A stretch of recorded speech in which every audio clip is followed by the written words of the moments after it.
বর্তমান ভারতের এই সময়ের একমাত্র মহিলা মুখ্যমন্ত্রী মমতা ব্যানার্জি। তবে সমর্থক থেকে বিরোধী সকলেই তাকে ডাকেন দিদি বলে।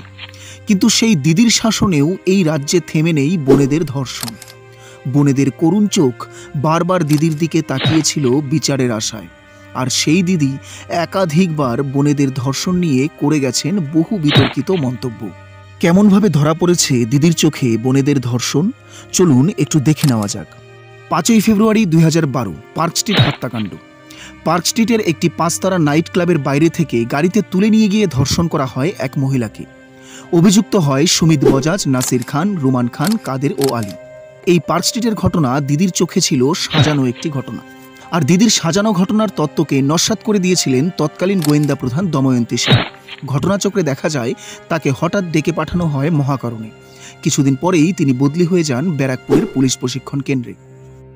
7ই জুন 2013 কামদুনি ধর্ষণকাণ্ড নাড়িয়ে দিয়েছিল গোটা ভারতবর্ষকে। প্রতিবাদী মুখ হিসেবে জাত চিনিয়ে দিয়েছিল টুম্পা কয়াল, মৌসুমী কয়ালের মতো প্রতিবাদী নারীরা। 20 বছর বয়সী কলেজ ছাত্রীকে অপহরণ করে ধর্ষণ ও খুন করা হয় উত্তর 24 পরগনার কামদুনি গ্রামে। 17ই জুন দিদি ছুটে যান কামদুনিতে। নির্যাতিতার বাড়ি থেকে বেরিয়ে বিক্ষুব্ধ বাসিন্দাদের ক্ষোভের সামনে পড়েন। উত্তেজিত হয়ে বলেন, এসব সিপিএমের চক্রান্ত। প্রতিবাদীদের দিয়ে দেন মাওবাদী তকমা। 10ই এপ্রিল 2022 হাঁসখালি ধর্ষণকাণ্ড। এবার আর মাওবাদী কিংবা সাজানো ঘটনা নয়, সন্দেহ প্রকাশ করেন খোদ নির্যাতিতাকে নিয়ে। নদিয়ার রানাঘাটে হাঁসখালি থানায় 2022-এর 10ই এপ্রিল একটি গণধর্ষণের অভিযোগ দায়ের করা হয়।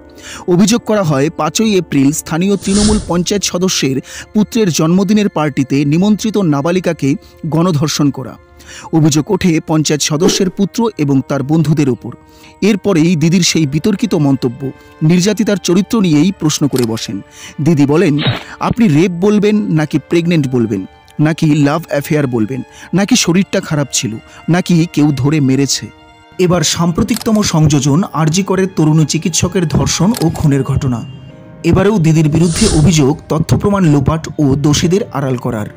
সমস্ত কিছু ভুলে গিয়ে ঘটনার 1 মাস 1 দিন পর আপামর বাঙালিকে ফিরে যেতে বলেছেন আনন্দ উৎসবে। ধর্ষিতা বোনের জন্য দিদি শোক পালনের সময়সীমা বেঁধে দিলেন 1 মাস 1 দিন। এই সোকল্ড দিদির বোনেদের ধর্ষণকাণ্ড নিয়ে বিতর্কিত মন্তব্যে আপনাদের মতামত কমেন্ট বক্সে জানাতে ভুলবেন না।